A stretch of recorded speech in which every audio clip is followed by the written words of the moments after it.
मेरा सवाल है आपसे कि आपके जीवन में सबसे महत्वपूर्ण क्या है आज? पैसा, संबंध,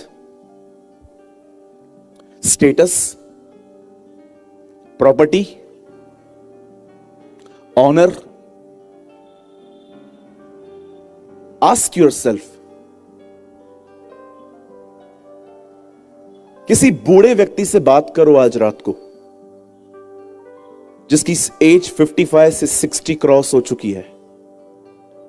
आप उनसे पूछिए कि अंकल, आपके दिमाग में सबसे ज्यादा क्या चीज घूमती है? जानते हो आपको क्या कहेंगे? वो आपको एक ही बात कहेंगे, बस एक सही अंत करूं मैं अब। मैंने रिसेंटली मेरे चर्च के एक बुजुर्ग से बात की। मैंने कहा, काका, क्या मैं जान सकता हूं जैसे जैसे आप ओल्ड हो रहे हो, कौन सा दिमाग में आपके ख्याल अधिक जनरेट होता है अब? क्योंकि मैं कुछ सीखना चाहता हूं आपसे। उन्होंने कहा, सूरज, मैं एक ही बात पे अब बहुत ज्यादा फोकस कर रहा हूं। बेटा, मेरी शुरुआत अच्छी नहीं रही, पर मैं चाहता हूं मैं अपना अंत अच्छा करूं।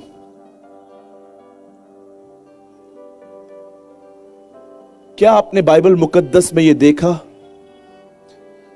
दाऊद की शुरुआत कितनी जबरदस्त थी? 17 साल के लड़के ने एक इतने बड़े दानव को मार गिराया, पर क्या आप इस बात को जानते हैं दाऊद का अंत कितना बुरा था?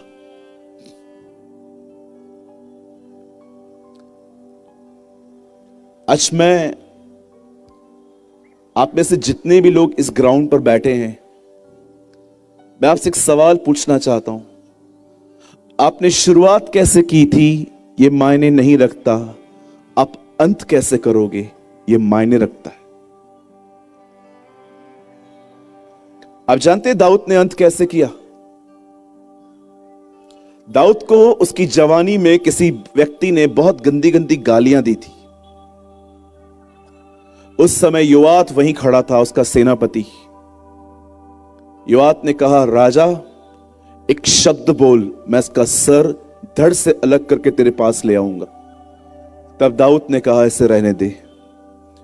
लेकिन वही दाऊद जब बूढ़ा हुआ और वो मरने वाला था, ये सेम दाऊद अपने बेटे सुलेमान को कहता है, जा और उस व्यक्ति का कत्ल कर। और जानते हो नेक्स्ट वर्ड क्या लिखा है? दाऊद सो गया। आप बिलीव कर सकते हो? ये उसका अंत था। गिदोन एक ऐसा व्यक्ति था जिसने अपने जीवन में बहुत युद्ध लड़े, पर क्या आप जानते हो उसका अंत क्या था? उसने इज़राइल के सामने जाके खड़े होके कहा, मैंने 40 साल तक तुम्हारी अगुवाई की थी, अब एक काम करो, अपना सोना उतार के मुझे दो। क्या शुरुआत की थी मूसा ने मिस्र में खड़े होके, पर क्या आपने अंत देखा? उसने गुस्से पर अंत किया। क्या आपने इस बात को देखा? उसका शरीर शैतान चुरा के ले गया, जबकि यीशु मसीह का शरीर 3 दिन 3 रात कब्र में पड़ा था, पर शैतान उसे छूने न पाया। क्यों अंत में उसका शरीर शैतान ले गया? याद रखना, जिसके लिए काम करोगे उसी को सौंपे जाओगे।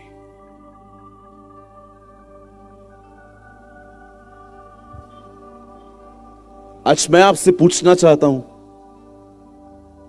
क्या आपके लिए जीवन में सबसे महत्वपूर्ण है? ऐसा तो नहीं है कहीं आपने मसीहत अपनाई है पर मसीह से आपका कोई लेन देन नहीं है। हर संडे चर्च आना, पास्टर जो गाना गाए उसके साथ साथ गाना गाना, अच्छी ऑफरिंग डालना, पास्टर की इज्जत करना। पर मैं आपसे पूछना चाहता हूं, यहां से निकलने के बाद आपके लिए क्या महत्वपूर्ण है? अगर आप एक लक्ष्यहीन व्यक्ति हैं, अगर आपको यह पता ही नहीं है जीवन में कि इंपॉर्टेंट क्या है, तो मुझे बताइए आप कहां जा रहे हैं? आपको क्या लगता है जीवन लंबा है? आप जितनी बहनें घर में खाना बनाती हैं, क्या आपने देखा कुकर प्रेशर में से जब भाप निकलती है वो आपको कितने सेकंड्स दिखाई देती है? मात्र कुछ क्षण दिखाई देती है। बाइबल बताती है तुम्हारा जीवन है ही क्या, तुम हो ही भाप के समान, आज हो कल दिखोगे भी नहीं। इससे पहले कि आपके जीवन में बड़ी देर हो जाए, मैं बिलीव करता हूं जरूरी नहीं है कि मैं कल का सूरज देख पाऊं। मौत बता के नहीं आती कि मैं आ रही हूं। हम नहीं जानते हमारे जीवन का आखिरी घड़ी क्या है, पर अपने आप से पूछिए कौन सी चीज है जो इन दिनों में मुझसे बहुत महत्वपूर्ण है। और अगर आपको नहीं पता है तो मैं आपको बताना चाहता हूं, और हो सके तो इसे अपने जीवन का सबसे मुख्य स्थान दीजिए। याद रखिए, आपके जीवन में सबसे महत्वपूर्ण चीज पैसा नहीं है। आपके जीवन में सबसे महत्वपूर्ण चीज है आपका परमेश्वर के साथ संबंध। आपके जीवन में सबसे महत्वपूर्ण चीज है प्रभु के साथ आपका संबंध। यह आपकी ताकत है। कोई पॉलिटिशियन आपकी ताकत नहीं है। बाइबल बताती है प्रधानों पे भरोसा मत करना, क्योंकि उनमें छुड़ाने की ताकत नहीं है। हबक्कू में लिखा है कौन तुम्हें तलवार और बाले के दम पे जितवाएगा। इज़राइल का उद्धार तो उसके परमेश्वर की तरफ से होता है। मैं आप में से हर एक से कहना चाहता हूं, आपका संबंध परमेश्वर के साथ जो है वही आपकी ताकत है। आप जानते हैं परमेश्वर ने पहले दिन पर ज्योति बनाई, उसके बाद उसने पानी को एक तरफ कर दिया, उसके बाद उसने पेड़ पौधे लगाए, उसके बाद उसने सूर्य चंद्रमा और सारे गैलेक्सी बनाए, उसके बाद बाइबल बताती है परमेश्वर ने पशु बनाए, और छठवें दिन बाइबल बताती है परमेश्वर ने मनुष्य को अपने स्वरूप में बनाया, और लिखा है सातवें दिन प्रभु ने विश्राम किया। क्या आप इस बात को जानते हो? परमेश्वर का सातवां दिन आदम का पहला दिन था। परमेश्वर का सातवां दिन आदम का पहला दिन था। जिस दिन आदम उठा वो उसके लिए पहला दिन था, और वो दिन परमेश्वर का सातवां दिन था जब वो विश्राम कर रहा था। परमेश्वर ने आदम को सबसे पहले काम करने के लिए नहीं बनाया। उसे सबत के दिन इसीलिए उठाया गया ताकि वो जाने कि उसका परमेश्वर के साथ पहले रहना सबसे महत्वपूर्ण है। आज बहुत सारे लोगों का परमेश्वर के साथ जानते हो संबंध कैसा है, बुरा मत मानिएगा जो मैं कह रहा हूं। आप में से बहुतों का जानते हो परमेश्वर के साथ संबंध कैसा है। जब जरूरत पड़े तब उसे पुकारो।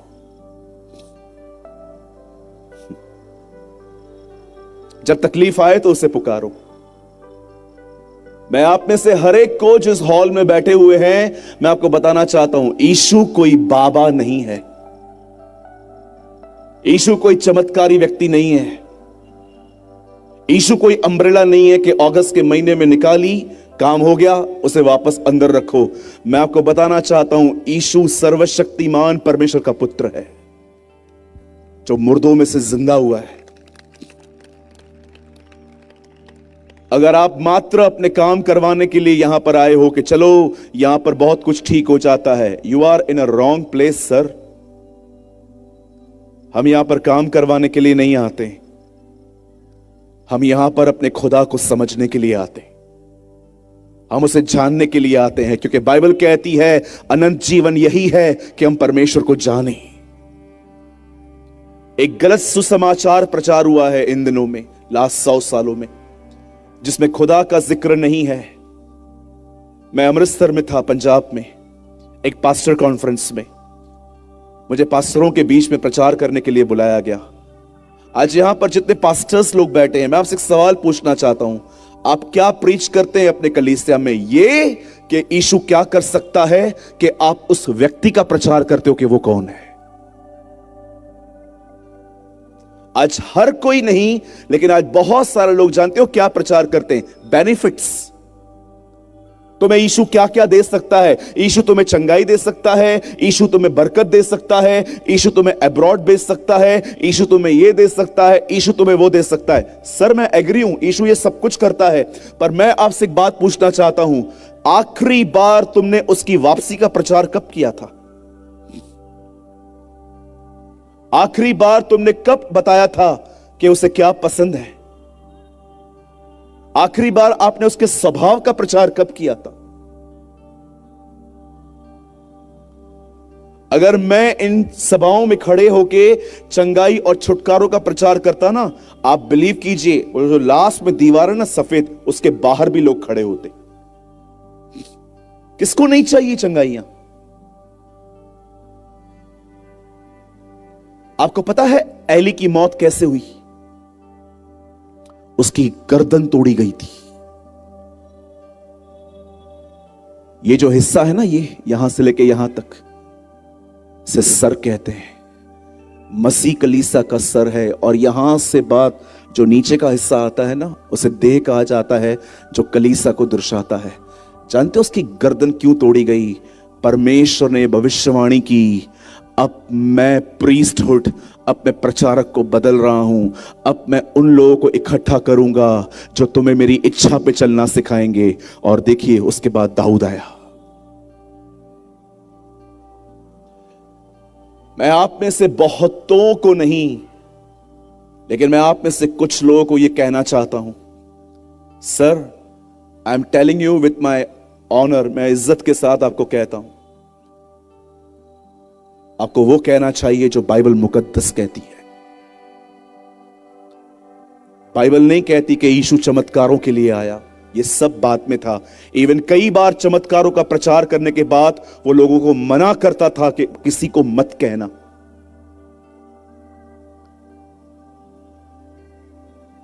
मैं आपसे एक सवाल पूछना चाहता हूं, जितने प्रीचर्स इस हॉल में बैठे हैं, आर यू प्रीचिंग जीसस?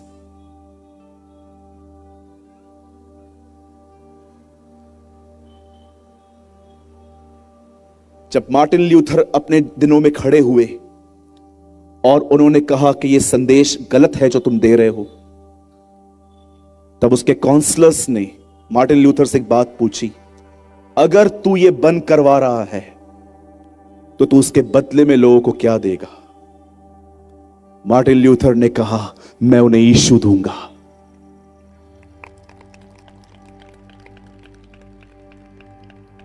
मैं आप में से हर एक को कहना चाहता हूं, हो सकता है ये मेरी लास्ट ट्रिप हो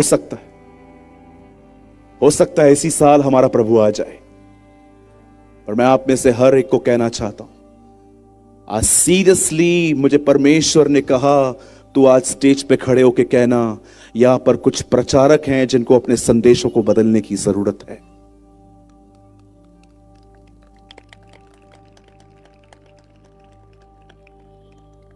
मैं आप में से हर एक को कहना चाहता हूं, प्रीच जीसस सर। एक दिन ये और आप नहीं होंगे, एक दिन आप और खुदा खड़े होंगे। उस दिन आपको अपने हर संदेश का हिसाब देना पड़ेगा। अगर आप एक ऑनेस्ट प्रीचर है ना, आप इस मीटिंग के बाद मुझे गले लगाएंगे और कहेंगे, थैंक यू ब्रदर, मुझे चाहिए था। मैं बहुत प्रॉस्पेरिटी प्रीच करता था पहले, मैं लोगों को महसूस करवाता था कि वो बड़े महत्वपूर्ण हैं, लेकिन एक दिन मुझे परमेश्वर ने कहा, लोगों को धोखा मत दे, सिर्फ उन्हें यह मत बता कि वो सब कुछ हैं, उन्हें उस कीमत के बारे में भी बता जो उनको चुकानी है। और मैं आप में से हर एक को कहना चाहता हूं, वर्ड स्टार्ट करने से पहले आपके जीवन में सबसे मुख्य बात आपका परमेश्वर पिता के साथ संबंध है। और मैं आपको सच कहता हूं, ये जो 3 दिन की सभाएं हुई हैं, अगर इन सभाओं में भी आपकी आंखें नहीं खुल पाई हैं, खुदा जाने आप कैसे जागेंगे फिर? आज मैं बहुत दुआ के साथ यहां आया हूं। मैं 4:30 से लेकर चुप करके बैठा हुआ था, अपनी आंखें बंद करके सिर्फ खुदा को पुकार रहा था, प्रभु मुझे वचन दे। और मुझे परमेश्वर ने कुछ चेतावनियां दी, कुछ उत्साहित करने की बातें कही। मैं आप में से हर एक को कहना चाहता हूं, मेरे भाइयों मेरी बहनों, परमेश्वर मेरा गवाह है, मैं आपसे बहुत प्यार करता हूं। यीशु की तरह मैं भी आपके लिए यही कहता हूं, मैं आप में से एक को नहीं खोना चाहता। इसीलिए आज मैं आप में से हर एक को कहना चाहता हूं, या मैं आपको सच कहता हूं, मैं चाहता हूं यहां हमें कुछ मिले या न मिले कोई बात नहीं, लेकिन हम सब घर में मिले अपने। मैं आप में से हर एक को कहना चाहता हूं, परमेश्वर के साथ आपका संबंध सबसे महत्वपूर्ण चीज है। और याद रखिए, संबंध सहभागिता की मांग करता है, संबंध समय मांगता है। अगर आप कहते हो कि परमेश्वर के साथ मेरा संबंध है, तो मैं आपको बताना चाहता हूं, आपके पास खुदा के लिए समय होगा। पैसा देना प्रभु को बहुत आसान है, समय दो से। सबसे इजीएस्ट थिंग जो आप प्रभु को दे सकते जानते वो क्या है? मनी। निकालो, पॉकेट में हाथ डालो और दे दो। या खुदा को चाहिए वो भी, लेकिन जानते हो उससे ज्यादा वो क्या चाहता है? टाइम, जो मैंने कल भी बताया आपको।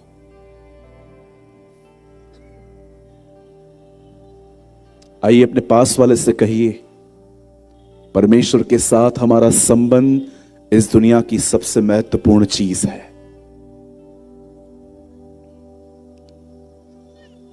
आइए मेरे पीछे दोहराइए, परमेश्वर के साथ मेरा संबंध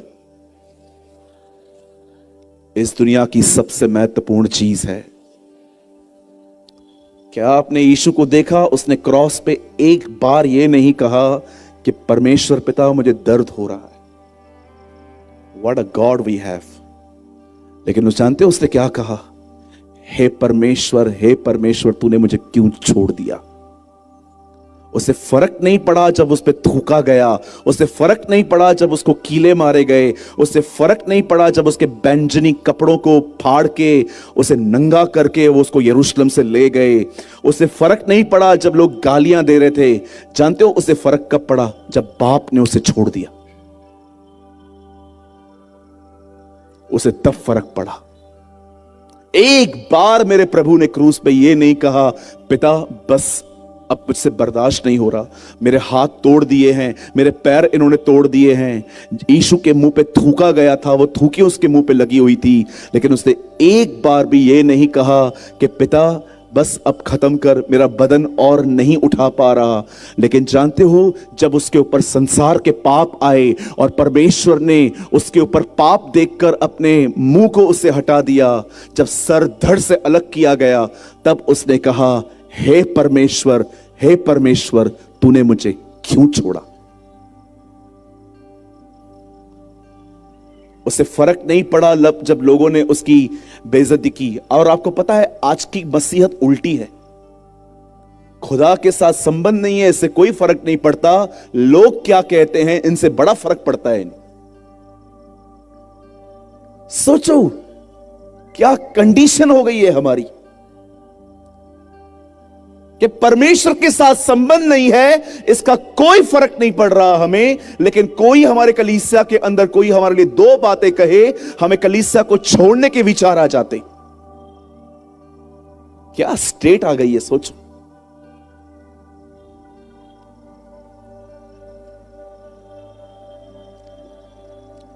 मेरे चर्च के अंदर भी कुछ लोग थे जो मुझे समझ में नहीं आते थे, लेकिन हमारे कलीसिया के अंदर वचन बहुत अच्छा था। एक दिन एक भाई कलीसिया छोड़ रहा था और वो मुझे कहता है, मैं जा रहा हूं, तू भी चल रहा है क्या?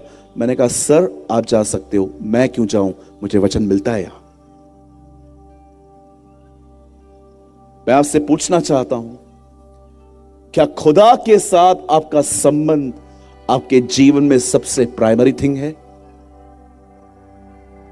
अगर नहीं है तो मैं आपको सच कहता हूं, आई एम सो सॉरी जो मैं कह रहा हूं, अब यू आर इन डेंजर, आप खतरे में हैं। यस, मैंने अपने जीवन में, मैं 17 साल से मसीह में हूं, 16 से। I was 19 when I accept Jesus. मैं मात्र 19 साल का था जब मैंने प्रभु को अपना जीवन दिया। आज मैं 34-35 का हूं और मैंने अपने जीवन में एक ही चीज पे सबसे ज्यादा ध्यान दिया कि मेरा प्रभु के साथ मेरा संबंध कैसा है। क्या जब वो मुझे पुकारता है मैं वहां जाता हूं? Think about this. बहुत थोड़ा समय बचा है, याद रखना, कुछ ही समय बचा है। हम तो कहते हैं प्रभु आने वाले हैं, याकूब कहता है न्यायी द्वार पे खड़ा है। याकूब में लिखा है, क्या तुम नहीं जानते कि न्यायी द्वार पे खड़ा है? Come on, be alert. सोचो, मैं इतना बैकग्राउंड बना रहा हूं, आज कुछ तो होगा मेरे पास। मैं आज आपके बीच में जो प्रचार करूंगा, मैं कंफर्म जानता हूं आप में से बहुत लोग मुझसे नाराज होंगे आज, लेकिन मैं आपको कहना चाहता हूं, मुझे इसकी कोई फिक्र नहीं है। मुझे आपकी कोई फिक्र नहीं। जो खुदा ने कहा है वो तो मैं कह के जाऊंगा।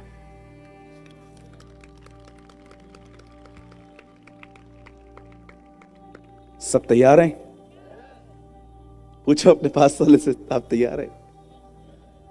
नहीं, फिर भी सुनना पड़ेगा।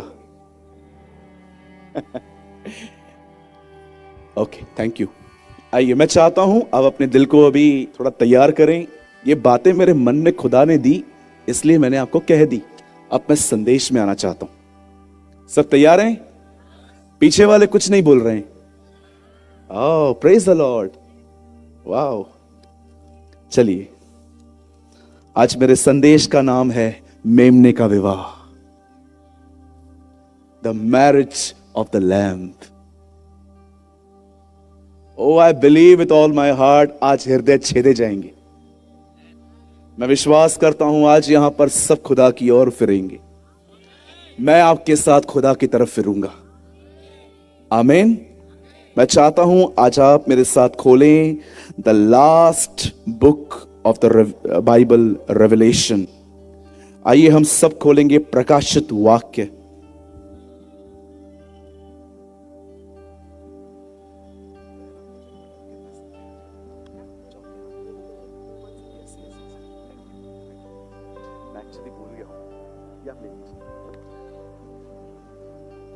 Please open with me the book of revelation. अगर आप हिंदी पढ़ते हैं तो प्रकाशित वाक्य, मराठी पढ़ते हैं तो प्रकटीकरण, उर्दू पढ़ते हैं तो मुकाशफा। Please open with me the book of revelation chapter 19। सब तैयार हैं? ओके, 19वां अध्याय, चैप्टर 19। और आपसे विनती है, अब इस हॉल में कोई यहां वहां मूव ना हो, सब अपनी अपनी जगहों पे बैठे।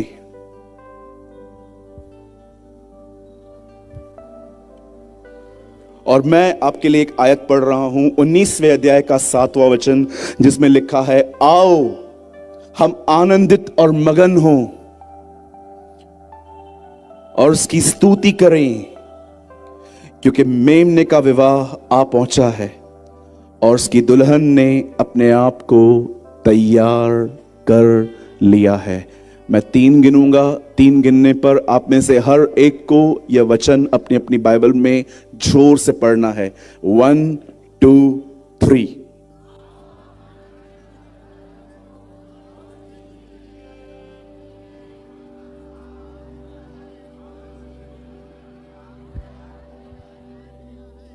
ओके, मैं चाहता हूं अब आप सब सामने देखें। जितने भी लोग यहां बैठे, दाएं बाएं जहां पर भी आप बैठे हैं, सामने देखें। अपनी बाइबल को आप छोड़ दें, मैं कोई और कलाम आपसे नहीं खुलवाऊंगा।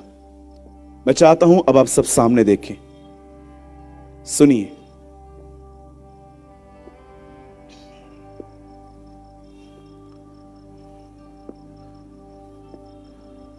बाइबल की शुरुआत एक शादी से होती है। यह शादी थी आदम और हवा की। परमेश्वर ने स्त्री और पुरुष बनाए और उन्हें एक किया। परमेश्वर ने उत्पत्ति में लड़के की शादी लड़के से नहीं करवाई और ना ही लड़कियों की लड़कियों के साथ। याद रखिएगा। और ना ही खुदा ने यह अलाउ किया कि कोई विदाउट शादी रहेगा एक साथ। जैसे आजकल एक कल्चर स्टार्ट हुआ है, live in relationship without marriage. लोग एक साथ रह लेते हैं, फिजिकल हो जाते हैं इस बेस पे कि एक दिन शादी करेंगे। रॉन्ग। विवाह का बिछौना निष्कलंक रहे, कलाम मुकद्दस कहता है। जिस पलंग पे शादी के बाद चढ़ना था, आप उसे पहले नहीं यूज कर सकते। ये मैं नहीं, ये कलाम पाक कहता है।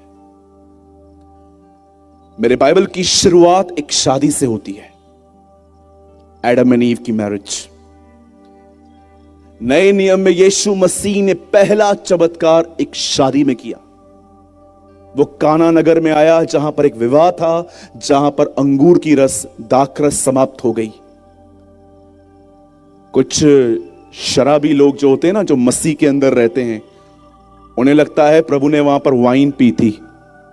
इन भेवड़ों को वहां से यह वचन मिलता है। या आई कॉल देम भेवड़ा। मुंबई में उनको भेवड़े कहते हैं हम। इन्हें लगता है प्रभु ने शराब बनाई थी। सर, अंगूर की रस थी, शराब नहीं थी। जीसस ने उसमें अल्कोहल मिक्स नहीं किया था। वो प्योर अंगूर की रस थी जो वहां पर बांटी गई थी। इस हॉल में बैठा हुआ हर व्यक्ति जो शराब पीता है, मैं आपको कहना चाहता हूं, अगर आपने प्रभु के आने तक ये बातें नहीं छोड़ी, आपका अंतिम दिन नरक में होगा। या आमीन। इन बातों पे आमीन बोलना सीखो। सिर्फ कार, बंगले, गाड़ियों पे आमीन मत बोलो। मैं आप में से हर एक को कहना चाहता हूं, पियक्कड़ लोग कभी परमेश्वर के राज्य के वारिस न होंगे, कभी भी नहीं। या मुझे अच्छा लगता है ऐसे लोगों को जो रिस्पॉन्ड करते। कहो अपने बाजू वाले से, अगर आप एक भाई हो तो उनको कहो शराब पीना गुनाह है। मैंने एक भाई को कहा शराब पीना गुनाह है। उन्होंने कहा हम क्या गटर में गिरते हैं? हम तो ऑकेशनली पीते हैं। खुदा तेरे को चटके भी ऑकेशनली देगा। भैया मैं साल में एक ही दिन पीता हूं, तो परमेश्वर तुझे साल में एक दिन नरक भी भेजेगा। यह पवित्र आत्मा का मंदिर है। आप इसमें गुटखा, तंबाकू, पॉर्न वीडियो, गंदे संबंध नहीं डाल सकते। यह परमेश्वर का मंदिर है।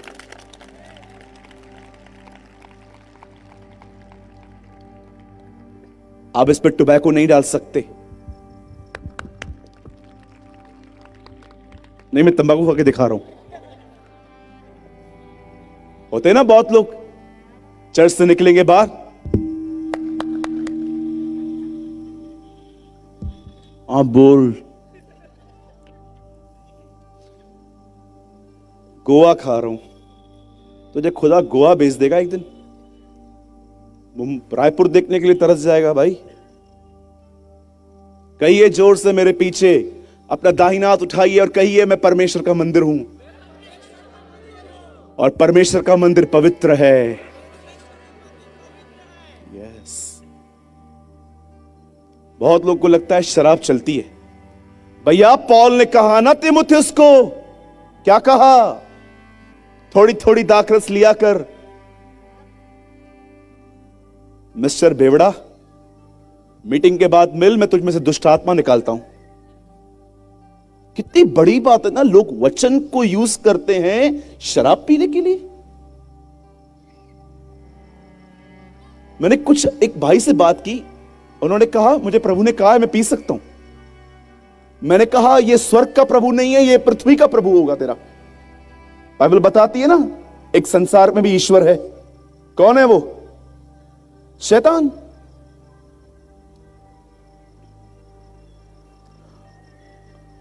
बाइबल की शुरुआत एक मैरिज से हुई। बाइबल में पहला चमत्कार एक मैरिज पे हुआ। और मैं आपको बताना चाहता हूं, मेरी बाइबल एक शादी पे खत्म होती है, और वो शादी है मेमने और कलीसिया का विवाह।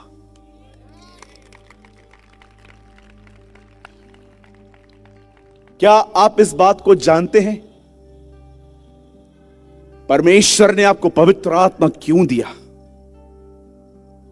खुदा ने आपको पाक रूह क्यों दिया? अगर आपको लगता है मैं पुराना हूं, मुझे सब कुछ पता है, मुझे मत सिखाओ, तो मैं आपको बताना चाहता हूं, आज आपको तो बड़े ध्यान से सुनने की जरूरत है। मैं आपको बताना चाहता हूं, ध्यान दीजिए। अब मैं अपने संदेश को अब शुरू कर रहा हूं। आज से बहुत साल पहले बाइबल बताती है, एक व्यक्ति था, परमेश्वर ने उसका चुनाव किया, परमेश्वर ने उसे अपने पास बुलाया। His name was Ibrahim. उसका नाम इब्राहिम था।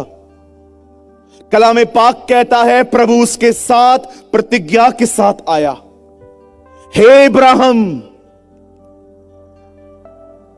अपने पिता के घर को छोड़, अपना घर छोड़, और उस जगह पे चला जा जो जगह मैं तुझे देने वाला हूं। और बाइबल बताती है, परमेश्वर के इस वचन के अनुसार इब्राहिम चला। वो जानता भी नहीं था, पर बाइबल बताती है वो निकल पड़ा। परमेश्वर ने सबसे पहले इब्राहिम को एक लेसन सिखाया, मुझ पे ट्रस्ट करना सीख। भरोसा एक दिन में कभी नहीं आ सकता। दाऊद कहता है, मैंने अपनी मां के पेट से यहोवा पे ईमान रखना सीखा। भरोसा एक दिन में कभी नहीं आता, वो हर दिन खुदा पे साथ चल के सीखा जाता है। परमेश्वर ने इब्राहिम से 3 प्रतिज्ञाएं की। पहली प्रतिज्ञा, वो उसे लैंड देगा। दूसरी प्रतिज्ञा, वो उसे संतान देगा। और तीसरी प्रतिज्ञा कि परमेश्वर उसके नाम को प्रसिद्ध करेगा। और जानते हो, जब परमेश्वर की ये 3 प्रतिज्ञाओं को पाके इब्राहिम अपने घर से निकला, तो चलते चलते बाइबल बताती है, इब्राहिम एक प्लेस पे पहुंचा और खुदा ने उसे कहा, अब यहां पर खड़े होके देख, जहां तक तेरी नजर जाती है वो जगह मैं तेरे और आने वाले तेरे वंश को दूंगा। बाइबल बताती है, इब्राहिम को एक बेटा तक नहीं था और परमेश्वर वंशों की बात कर रहा था। लेकिन परमेश्वर का वचन, प्रभु का वचन कहता है, खुदावन का कलाम कहता है, वो उस पर विश्वास करता रहा। नो डाउट वो अपने विश्वास पे बार बार गिरता था, लेकिन वो हमेशा खुदा पे अपनी आशा लगाए रखता था।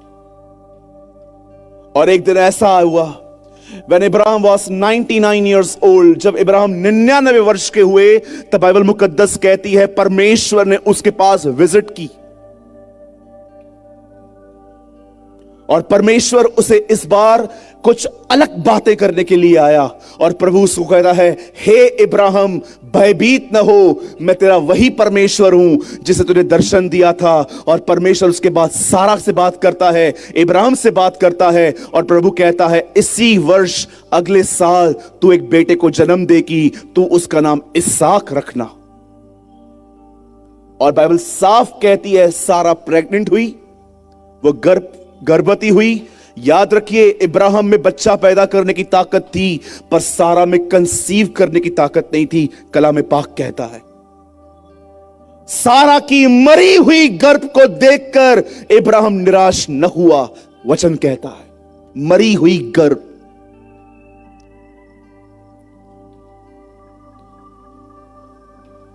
और 100 साल की उम्र में, वचन कहता है, सारा 90 की थी, उन्होंने एक बच्चे को जन्म दिया जिसका नाम उन्होंने रखा इसहाक। जब इसहाक बड़ा हुआ,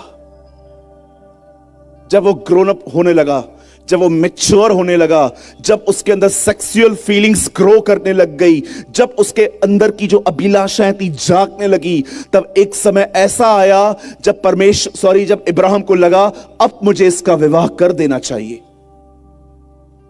पर आप जानते हो इसहाक का विवाह कैसे हुआ? ये पढ़ने लायक बातें हैं बाइबल के अंदर। वैसे पूरी बाइबल पढ़ी जाती है, लेकिन मुझे लगता है मैं हाईलाइट करना चाहता हूं आपको कि जब आप घर जाएं तो इन कहानियों को जो सत्य पे आधारित हैं उन्हें पढ़ें। जानते हैं, जब इब्राहिम को अपने बेटे के लिए एक लड़की चाहिए थी तो उसने वो लड़की वहां से नहीं ली जहां पर वो रहता था। क्यों? क्या कारण था? क्योंकि इब्राहिम एक बात जानता था, जो लड़कियां उसके सामने थी उनके जीवन में पहला स्थान परमेश्वर नहीं था। वो जानता था ये लड़कियां उससे वहां से फेर देंगी। मेरी हिंदी बाइबल बताती है इब्राहिम को डर था कि वो कहीं उसे उनके देवताओं की ओर न फेर दे। आज भी आप देखिए, मसीह लोग अन्य जातियों में शादियां कर रहे हैं। Trust me. मेरे कलीसिया में एक बहन आई, उसने कहा भैया मैं किसी से प्यार करती हूं। मैंने कहा वो प्रभु में है, आ जाएगा ना। तू अपने परिवार को नहीं ले आ पाई है, तू उसे ले आएगी। सोचो कितना बड़ा धोखा चल रहा है इन दिनों में। आप परिवार को नहीं बदल पाए हो और आप लोगों को बदलने की बातें करते हो। The Bible says God cannot be mocked. परमेश्वर ठट्ठों में नहीं उड़ाया जाता। मैंने कहा बहन आप करना चाहते हो, आपकी मर्जी है, मैं इसमें शामिल नहीं हूं। आप मुझसे उम्मीद मत करना कि मैं आपकी मैरिज में आऊंगा। आप जानते हो उसने की शादी, 10 महीने हुए हैं, लड़की चर्च नहीं आई है। एक दिन फोन किया, ये मुझे चर्च नहीं आने दे रहे हैं। गया उधर, खत्म।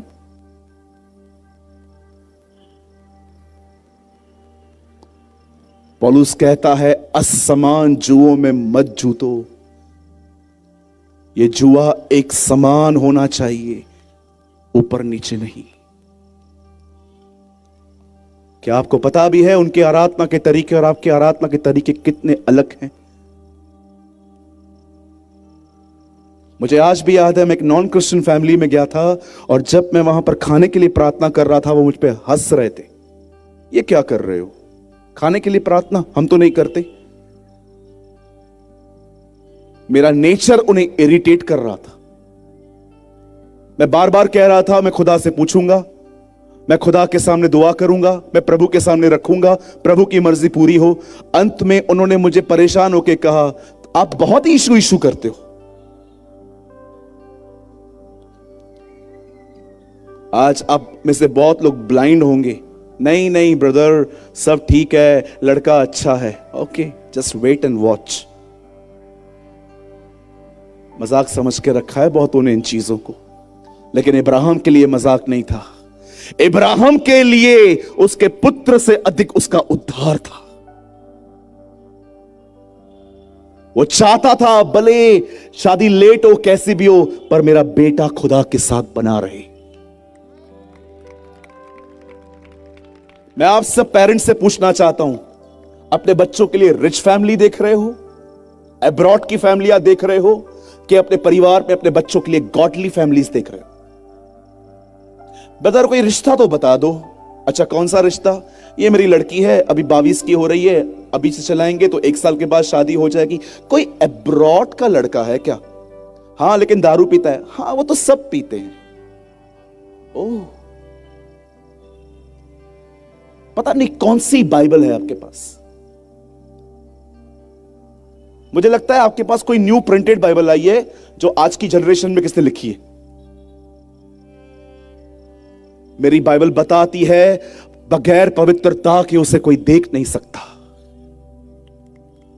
यह मेरी बाइबल बताती है, कोई विदाउट होलीनेस उसे देख नहीं सकता। आप जानते हो इब्राहिम के लिए अपने पुत्र के विवाह से अधिक उसका उद्धार था। वो जानता था ये आज की लड़कियां जो हर लेटेस्ट फैशन के साथ टच में रहती हैं, ये इसे भरमा देगी। वो जानता था कि ये लड़कियां इसे अपनी देवताओं की ओर ले जाएंगी, इसीलिए उसने डिसाइड किया मैं लड़की यहां से नहीं लूंगा। इसीलिए उसने एक व्यक्ति को अलग किया और उसको यह काम दिया जिसका नाम था एलियाजर।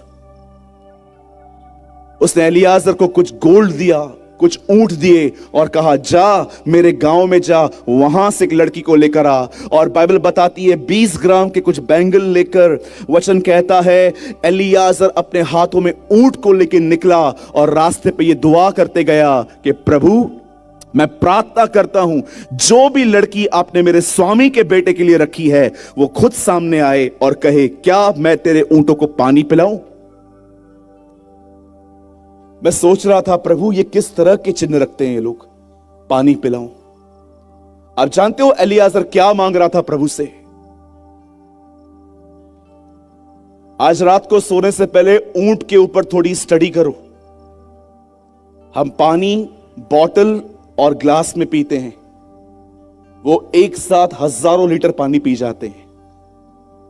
इस दुनिया में अकेला वो एक ऐसा जानवर है जो अपने अंदर इतना पानी रिस्टोर कर पाता है, क्योंकि वो बयाबानों में चलता है जहां पर पानी नहीं होता। आज लिया हुआ पानी वो 15-15 दिन पीता रहता है अंदर में। खुदा ने उन्हें ऐसा बनाया है। अब सोचो एक ऊंट को इतना पानी पिलाने में कितनी मेहनत होगी। एलियाजर ने जानते हो खुदा से एक्चुअली क्या कहा? मैं तुझसे विनती करता हूं मेरे स्वामी के बेटे के लिए एक हार्ड वर्कर गर्ल देना, एक ऐसी लड़की देना जो मेहनती हो।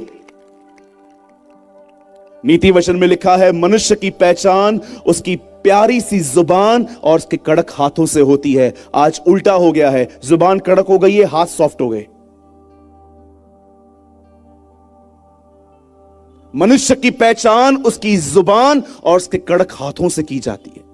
जब हाथ कड़क हो इसका मतलब वो काम करने वाले लोग हैं। मैं आपसे एक बात पूछना चाहता हूं, क्या आपके पास ऐसी बाइबल है जिसमें यीशु मसीह ने ऐसा किया? एक व्यक्ति पेड़ के नीचे सोया हुआ था खाना खा के, यीशु उसके पास आया और कहा मेरे पीछे हो ले, और उसने आता हूं 5 मिनट में चल। पतरस काम कर रहा था, यीशु आके कहता है सब कुछ छोड़ मेरे पीछे हो ले। लेवी काम कर रहा था, प्रभु ने कहा मेरे पीछे हो ले। बाइबल बताती है मूसा अपने ससुर की भेड़ बकरियों को चरा रहा था, खुदा ने कहा हे मूसा, हे मूसा। बाइबल बताती है एलिया एलीशा के पास गया, वो 12 जोड़ी बैल जोत रहा था। क्या आपने अपने जीवन में बाइबल के अंदर यह पढ़ा? परमेश्वर ने अपनी सेवकाई में सुस्त नहीं मेहनती लोगों को बुलाया। याद रखिए परमेश्वर सुस्त लोगों को कभी सेवा में नहीं बुलाता जिनके पास एक्सक्यूजेस है खुदा के लिए। बहुतों को प्रभु सुबह से बोलना चालू करता है प्रार्थना कर, रात को दुआ करते हैं। Brother you are a good believer but not a good disciple. याद रखिए विश्वासी मछली और रोटी तक जाता है, लेकिन चेला रोटी और दाखरस तक जाएगा, क्योंकि वो जानता है उसका जीवन सिर्फ रोटी और मछली फंक्शंस में नहीं है। चलो फंक्शन है, पादरी साहब ने फंक्शन रखे हैं, बच्चों की डांस है, बड़ा एंजॉय करेंगे। ये विश्वासियों का जीवन है। चेला हर दिन त्याग करता है, चेला हर दिन बलिदान करके चलता है, वो हर दिन खुदा को समय देता है। उसके पास बहाने नहीं होते आजकल के विश्वासियों की तरह, मेरे को काम है, मेरे को सर का दर्द है, मेरे को पेट का दर्द है। अरे नोटबंदी हुई, तुम सब लोग लाइन में खड़े थे वहां पर जाके। जिसको सर में दर्द था ना वो भी गया था, पता नहीं पैसा कहां करेंगे ये लोग। सब लाइन में खड़े थे नोटों को बदलने के लिए, क्योंकि सबको पता था कि अगर इस डेट तक नहीं चेंज करवाए ये रद्दी बन जाएगी। पैसों के लिए तो 8-8 घंटे हम लाइन में खड़े थे। क्यों? लेकिन जब बात खुदा की आती है, मेरे को सर में दर्द है, मेरे को पेट में दर्द है, मेरे को बहुत काम है, मेरे को ये है, मेरे को वो है। प्रॉब्लम कुछ भी नहीं है। प्रॉब्लम जानते हैं क्या है? हमारी इच्छा नहीं है। और कोई हमें बताए कि हम गलत हैं, तो वो भी गलत हो गया।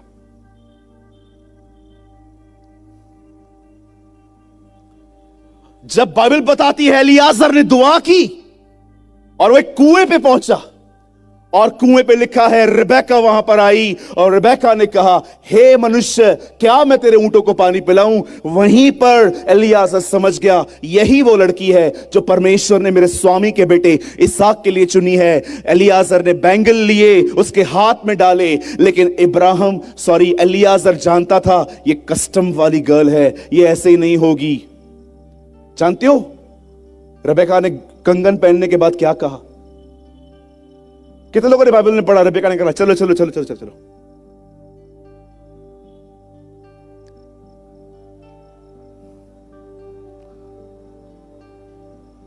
आप जानते हैं रिबेका एक कस्टम्स गर्ल थी। वो जानती थी ये चीजें बड़े डिसाइड करे। बोलती है, जा मेरे बाप से बात कर। आज हम सब करके आते हैं, पकड़े जाते हैं, फिर कहते हैं हमें शादी करनी है। आज ये कंडीशन है हमारी। पास्टर जी, आप हमारे मां बाप से बात करेंगे, हमें बड़ी पिटाई होने वाली है, आप कर लीजिए ना।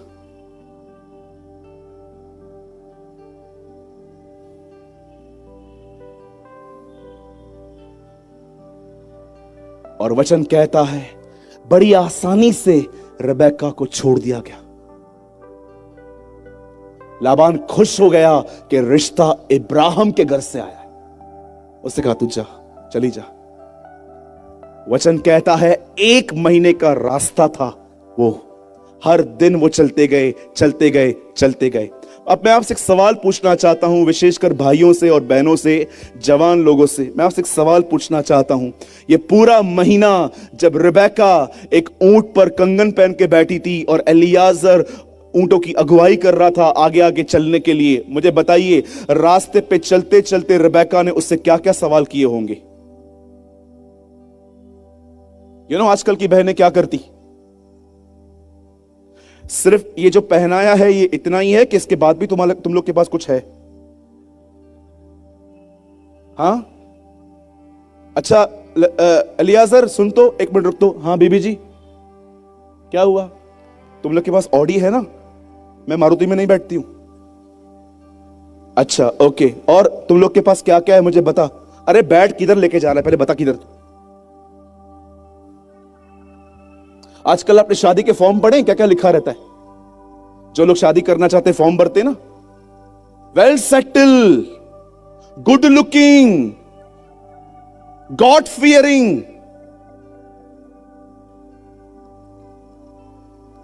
और शादी करके जाओ, बाद में मालूम पड़ता है गॉड फियरिंग छोड़ो, ये गॉड फ्री फैमिली है, इनका खुदा से कोई वास्ता ही नहीं है। हालेलुया। दूर से दिखता है गॉड फियरिंग फैमिली, घर पे जाओ मालूम पड़ता है गॉड फ्री फैमिली है ये। इनको खुदा का कोई भय ही नहीं है, चीटिंग करके कमाते हैं, घर पे सब देखते हैं। इनके घर के अंदर वो क्या चलते हैं आजकल, नेटफ्लिक्स चलते हैं इनके घर के अंदर। वो पागलों का प्रोग्राम चलता है ना, 15-20 लोग अंदर बंद रहते हैं। कौन है वो एकदम संकी लोग, कौन होते हैं वो? 15-20 लोग रहते हैं, बिग बॉस। वो भी बैठ के देखेंगे, बैठ के देखूं आज क्या हो रहा है। वो संकी भी उठते हैं सुबह सुबह डांस करके और फिर चालू करते हैं। और हम लालची गुरु, लोभी गुरु, लालची चेला, दोनों नरक में ठेलम ठेला। वही बातें हैं ये। द बाइबल सेज, क्या कहा गया? मैं ये बिलीव करता हूं जब रिबेका उसके ऊपर बैठी हुई थी, आगे एलियाजर चल रहा था, उन दिनों में एक ही मुद्दा होगा बात करने का, और वो मुद्दा होगा इसहाक। वो पूछती होगी मेरा पति कैसा है, उसकी हाइट कैसी है, उसके बाल कैसे हैं, स्किन वाइट है कि ब्लैक है, कितने साल का है वो, कैसा दिखता है, मदर है नहीं है, वो उससे ये जानकारियां लेती होगी। लेकिन आज हम ये सब बातें नहीं जानना चाहते। आज हम जानना चाहते हैं एसियां कितनी है, गाड़ियां कितनी है, अब्रॉड में लड़का पढ़ता है, एनआरआई है, कितना बैंक बैलेंस है, ये है वो है, अपना घर है कि नहीं है। रेबेका ने यह सब नहीं पूछा होगा, क्योंकि रेबेका के लिए घर नहीं, व्यक्ति इंपॉर्टेंट था। आप जानते हैं एक दिन ऐसा हुआ जब बाइबल बताती है वो वहां पर पहुंची, रेबेका और इसहाक का विवाह हुआ। अब आप सोचते होंगे प्यारे भाई आप क्या बताना चाहते हो? आप शादी तो यीशु मसीह के बारे में बता रहे थे, मेमने और यीशु का विवाह। मैं आप में से हर एक को आज यहां पर बताने आया हूं, याद रखिए मेरे जितने भी भाई बहन, यंग ओल्ड टीन, जितने भी लोग यहां बैठे हैं, याद रखना इब्राहिम को अपने बेटे के लिए एक दुल्हन चाहिए थी, और उसने ये काम एलियाजर को सौंपा कि जा उस गांव में और मेरे बच्चे के लिए एक दुल्हन लेकर आ। वैसे ही परमेश्वर को प्रभु यीशु मसीह के लिए एक दुल्हन चाहिए, इसीलिए उसे पृथ्वी पर पवित्र आत्मा विश्वासियों में भेजा है, ताकि वो पवित्र आत्मा उसकी दुल्हन को तैयार करके उसे वहां ले जाए। आज मैं आपसे पूछना चाहता हूं, क्या वो पवित्र आत्मा आपको उस मेमने के विवाह के लिए तैयार कर रहा है? तैयारी क्या होती है भैया? बपतिस्मा लिया ना हमने, आते हैं ना हर रविवार को, दशमांश देते हैं ना, ये तैयारी नहीं है। जानते हो तैयारी क्या होती है? यही इब्राहिम, उसका एक सेल्फिश भतीजा था जिसका नाम था लूत, प्रॉपर्टी के कारण वो उसको छोड़ के चला गया। जब वही व्यक्ति किडनैप हुआ, जानते हो लूत को छुड़ाने कौन गया? यही इब्राहिम। क्या आपके पास ऐसा दिल है कि किसी ने आपको सताया है और वो परेशान है, आप सारे मन मुटाव छोड़ के नए संबंधों के सामने जाते हो और लोगों की मदद करते हो? 13 साल दाऊद को उसके ससुर ने परेशान किया, शाऊल ने। और जानते हो एक दिन जब शाऊल एक हमले में मर गया और लोग दाऊद के पास आके कहते हैं, Daud greetings in the name of the lord, प्रभु के नाम से शुभकामनाएं। क्या हुआ? तेरा दुश्मन मर गया।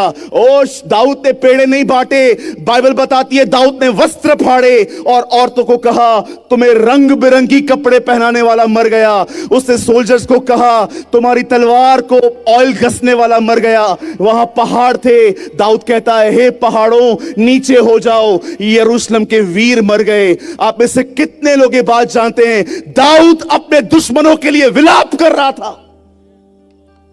आपके पास ऐसा दिल है? अगर ऐसा दिल है तो आप तैयार हो। अगर आपके पास ऐसा दिल नहीं है, मैं आपको बताना चाहता हूं आपकी अंदर तैयारी नहीं हुई है और आप रह जाएंगे। थोड़ा आपसे कोई दो शब्द क्या कहता है, उससे बात करना बंद कर देते हो और गीत गाते हो नीले आसमां के पार जाएंगे। हिपोक्रेट्स। मैं नहीं डरता आपसे। क्या होगा ज्यादा से ज्यादा? आप में से कुछ लोग सजेशन देंगे इसे मत बुलाओ। Who cares? किससे फिक्र पड़ी है? मुझे एक भाई ने कहा था, प्यारे भाई आप इतना बोल्डली क्यों बोलते हो? मैं हमेशा, जानते हो क्या बोलता हूं? मैं हमेशा अपना माइंड सेट करके आता हूं। वैसे भी ये लोग मुझे दोबारा तो बुलाने वाले हैं नहीं, जो बोलना है आज ही बोल के जा।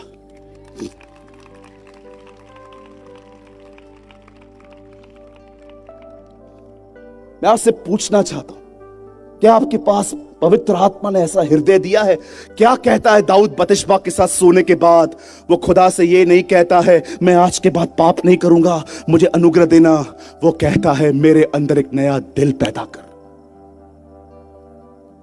जब परमेश्वर आपको तैयार करेगा ना उस विवाह के लिए, जानते हो वो क्या करेगा?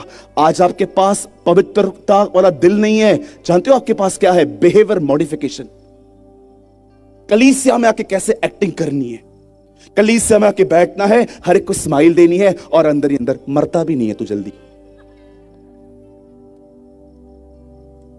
ये दिल है। वचनकार जबूर में कहता है कुछ ऐसे भी हैं जो मुंह से आशीर्वाद देते हैं पर मन से कोसते हैं।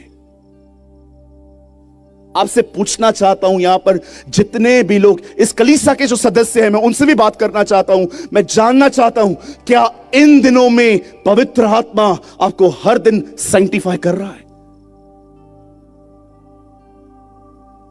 क्या आप खुदा के सामने जाके कह सकते हैं जांच मेरे दिल को, मेरे अंदर किसी के लिए नफरत नहीं है?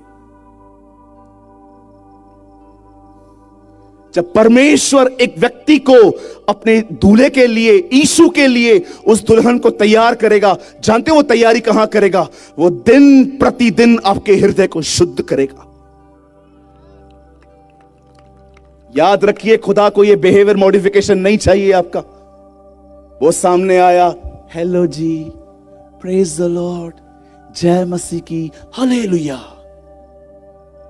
Stop all this acting. कोई है ऐसा जो ये कह सके, प्यारे भाई मुझे अब कोई फर्क नहीं पड़ता लोग मुझसे कैसा भी चले, क्योंकि मेरे खुदा ने मुझसे उत्तम व्यवहार किया है।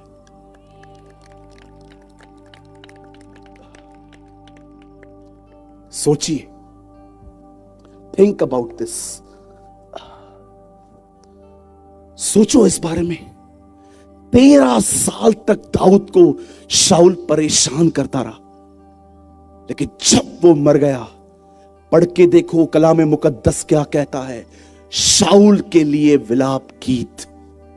दाऊद ने अपने कपड़े फाड़ के, आपको पता है जो खबर लेकर आया था दाऊद ने उसे भी मार दिया था कि तूने यहोवा के अभिषिक्त को कैसे छुआ, क्योंकि उसी व्यक्ति ने उसको तलवार घुसाई थी। शाऊल के अंदर तलवार घुसी हुई थी, बाला घुसा हुआ था, पर वो मर नहीं रहा था। उस आदमी ने झटका दिया था उसे, वो ताकि वो मर जाए, क्योंकि इसके प्राण नहीं निकल रहे थे। जब दाऊद को यह पता चला कि इस बंदे ने यह किया है, पढ़ के देखिए, दाऊद ने उससे भी मार दिया था। आई हैव अ क्वेश्चन, क्या आप उस मेमने के विवाह के लिए तैयार हो रहे हो? कितने लोग हैं यहां पर जो हर दिन घुटनों पर आकर प्रभु से कहते हैं, प्रभु मुझे माफ कर, जैसा मैं इंप्रेशन देता हूं ना वैसा मैं नहीं हूं। लोग मुझे धर्मी, बड़ा शुद्ध समझते हैं, लेकिन तू जानता है मैं कौन हूं। मुझे लोगों के लिए अच्छे ख्याल नहीं है, मुझे जवान बहनों के लिए अच्छे ख्याल नहीं है, मुझे अपने कलीसिया के कुछ लीडरों के लिए अच्छे ख्याल नहीं है। प्रभु मुझे क्या करना, वो लोग क्या कर रहे हैं, पर मैं आपसे विनती करता हूं, मेरे हृदय को शुद्ध कर। मैं जानता हूं तूने कलवरी के क्रूस पे मेरे लिए खून बहाया है, ले मेरे हृदय को और उसे धो और मुझे पवित्र आत्मा से भर, क्योंकि तेरे कलाम में लिखा है, धन्य है वे जो मन के शुद्ध हैं, एक दिन वो तुझे देखेंगे।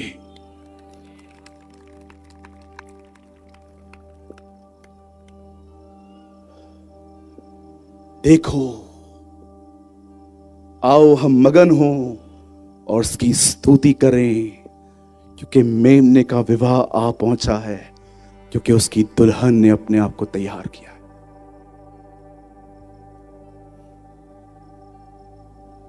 मैं मैसेज ट्रांसलेशन पढ़ता हूं।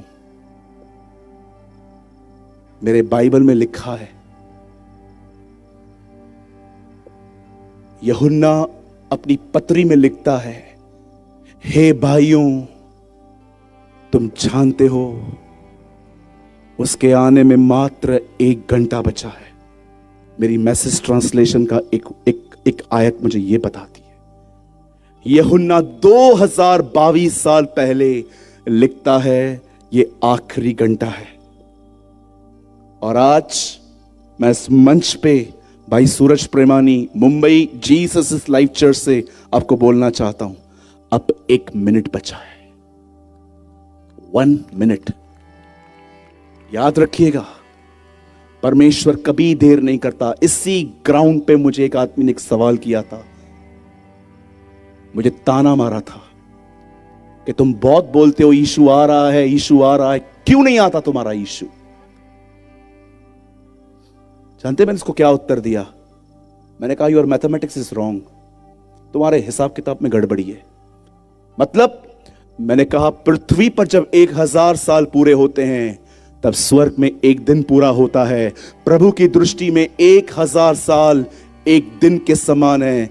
मैंने कहा, यहां पर जब 1000 साल पूरे होते हैं ना, वहां पर 1 दिन पूरा होता है। घाई मत करो, उसे जाते हुए सिर्फ 2 दिन हुए, 2 days। और याद रखिए, वो कभी देरी नहीं करेगा। वो अपने समय में अपने लोगों के लिए, सबके लिए नहीं। अगर आपको लगता है मैं भी वो व्यक्ति हूं जिसको वो उठा ले जाएगा, बाइबल बताती है वह अपने लोगों के लिए, वो लोग जो बचपन से नहीं परंतु हृदय से इजरायली हैं। खतना देह में नहीं, पौल कहता है हृदय में है। यहूदी वो नहीं जो लेख में है। पढ़ाया आपने रोमियो 2 अध्याय। पौल कहता है इजराइली वो लोग नहीं हैं जो इब्राहिम से पैदा हुए हैं। वो कहता है इजराइली हृदय से माने जाते हैं। क्या कहा प्रभु ने नतनएल से? देखो यह इजराइली है जिसमें कोई कपट नहीं है। पढ़ाया आपने? उस इजराइलाइट, हर कोई इजराइली नहीं है। प्रभु यीशु मसीह ने नतनएल को देखकर कहा, देखो यह सच्चा इजराइली है जिसमें कोई कपट नहीं है। जानते हो इजराइली कौन है? जो हृदय में इजराइली है, जिसमें कोई कपट नहीं है, जो ईमानदार हैं, जो कभी अपने आप को उतने आत्मिक नहीं दिखाते जितना वो है भी नहीं। वो लोगों को फॉल्स इंप्रेशन नहीं देते। वो ईमानदार लोग हैं, वो उनके लिए आएगा। मैं बंद करने से पहले आप में से हर एक को एक बात कहना चाहता हूं। मैं इस मीटिंग को बहुत हिप हिप हुर्रे करके बंद करवा सकता हूं, आपको नचवा के बंद करवा सकता हूं, आपको यहां से एक्साइटेड करके भेज सकता हूं। आप यहां से गेट पे जाते जाते कहेंगे, ओ क्या मीटिंग थी, जल्दी ये भाई आए, फिर से हम इसको सुनेंगे। मैं इस सभाओं का इस कमेंट से अंत नहीं करना चाहता। मैं इस ग्राउंड पे एक आखिरी बात मैं आपको कहना चाहता हूं। लिसन, याद रखना, 12 मई 925, हमेशा इस बात को याद रखना कि भाई प्रेमानी मुंबई से आए थे और ये बात वो बोल के गए थे। सुनिए, आप 6 दिन संसार की गर्लफ्रेंड और 1 दिन रविवार को यीशु की दुल्हन नहीं बन सकते। वेट, मैं फिर से कहूं, ये 5 मिनट बड़े महत्वपूर्ण है, ध्यान देना। कभी आपने सोचा जिस कलीसिया को यीशु ने कुंवारी कहा, 10 कुंवारियां थी, ये कलीसिया का चित्र है। कभी आपने पढ़ा याकूब 4 अध्याय में उसी कलीसिया को व्यभिचारिणी क्यों कहता है? हे व्यभिचारिणियों, क्या तुम नहीं जानती कि संसार से मित्रता करना खुदा से बैर करना है? कभी आपने इस बारे में सोचा, जब यीशु एक को कुंवारी कह के गया तो याकूब उसे व्यभिचारिणी क्यों कहता है? और जानते हो ये कैसा व्यभिचार है? अगर मैं आप में से किसी से भी पूछूंगा ना, बताओ व्यभिचार का अर्थ क्या है, आप कहेंगे किसी के साथ फिजिकल हो जाना, अपने मन में गुनाह करना, अपने बदन के साथ छेड़खानी, मैस्टरब्यूशन करना, यह व्यभिचार है। पर आप जानते हो याकूब क्या कहता है? जितनों ने संसार के साथ प्रेम किया वे सब खुदा के बैरी हैं। संसार में क्या है? 3 या 4 चीजें। एक, पोजीशन मिले मुझे। दूसरा, मेरे पास पैसा हो। तीसरा, मेरे पास स्टेटस हो, लोगों में मेरी पहचान हो, लोग मुझे जानने पाए दूर दूर तक कि मैं कौन हूं। मेरे पास इतना पैसा होना चाहिए, मेरा स्टेटस होना चाहिए। और जानते हो संसार में चौथी चीज क्या है? सेक्स। याकूब कहता है जो इन चीजों के पीछे है वो संसार में घुसा है, संसार की दोस्ती करने के लिए। और बाइबल बताती है ये आत्मिक व्यभिचार है। खुदा अपने कलीसिया के अंदर उन लोगों को नहीं लेने आएगा जिनकी संसार से 6 दिन मित्रता है और रविवार को खुदा के साथ बड़े बड़े गीत हैं। वो उनको लेने आएगा जो उसकी 7 दिन दुल्हन बनी रहती है।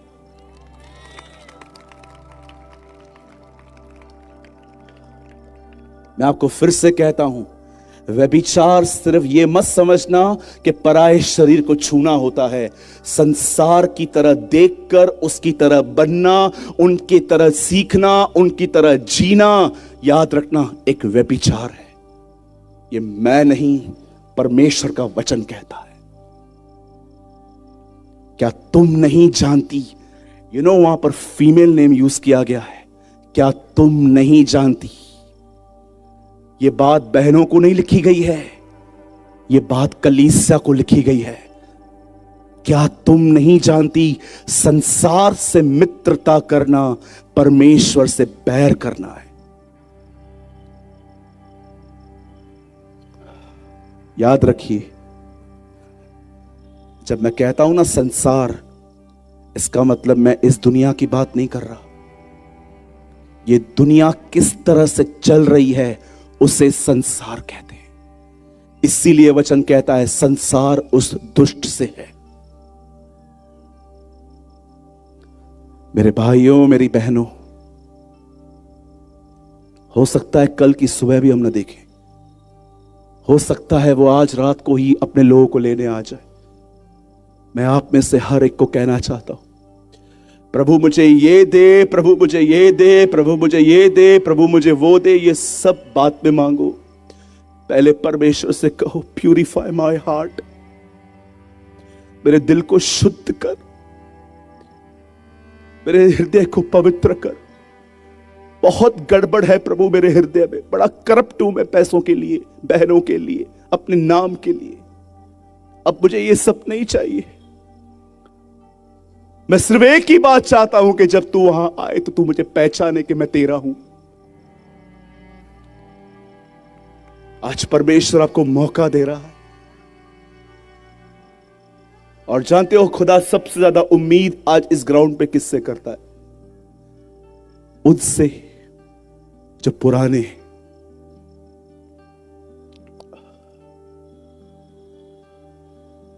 मैं संदेश को यहां बंद कर रहा हूं और फिर से वही लाइन कहता हूं, एक दिन खुदा की दुल्हन रविवार को और 6 दिन मूवीज देखना, अपने आप को प्रमोट करना, अपनी सेल्फ इच्छाओं को पूरी करना, बाइबल इसे दुल्हन नहीं कहती, बाइबल इसे व्यभिचारिणी कहती है। और याद रखिएगा, ये स्टेटमेंट जो मैंने कही, एक दिन खुदा की दुल्हन 6 दिन संसार की गर्लफ्रेंड, ये स्टेटमेंट मेरी नहीं है। ये स्टेटमेंट 18वीं सदी के एक परमेश्वर के जन A.W. टोजर की है। ये वो व्यक्ति नहीं है जो सेवकाई पैसों के लिए कर रहा था। He is a man who walk with God. वो खुदा के साथ चलने वाला व्यक्ति था।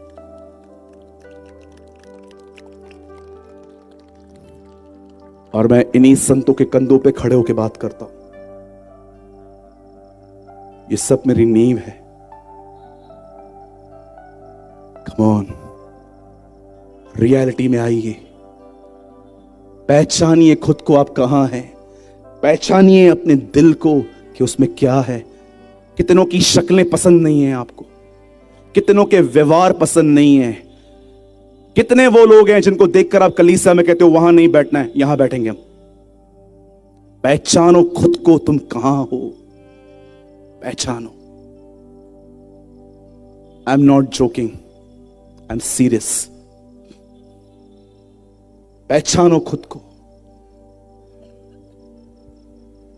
अगर सच में आज यहां पर कोई ऐसा है जिसे लग रहा है कि यस, मैं वो व्यक्ति हूं। आप मेरे लिए बात कर रहे थे ब्रदर, मेरे पास ऐसा हृदय है भाई, अशुद्ध हृदय है मेरे। अगर आपको कोई आज, अगर कोई ऐसा है यहां पर जिसे लगता है कि हां भाई, नामधारी हूं मैं, नामधारी, आई एम नॉमिनल, बहुत अच्छी कलीसिया में गवाही है मेरी, लेकिन मैं जानता हूं मेरा जीवन क्या है अंदर में। फरीसियों की तरह जीवन बन गया है मेरा। दिखने में धर्मी हूं लेकिन मैं अंदर में जानता हूं मैं हर तरह के कपट से भरा हुआ हूं भाई।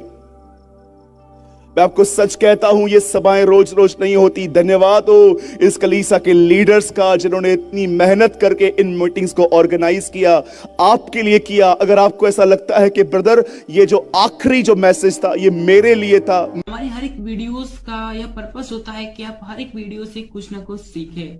और आपने इस चैनल पे आपने सूरज मिरवानी सर की वीडियोस को देखा, जिनका एक ऑफिशियल चैनल है जीसस इज लाइफ, आपने कभी न कभी जरूर देखा होगा। उनके चैनल पर जो परमेश्वर के प्रति, जो परमेश्वर के वचन होते हैं वे बताए जाते हैं, बहुत ही गहराई के साथ बताए जाते हैं।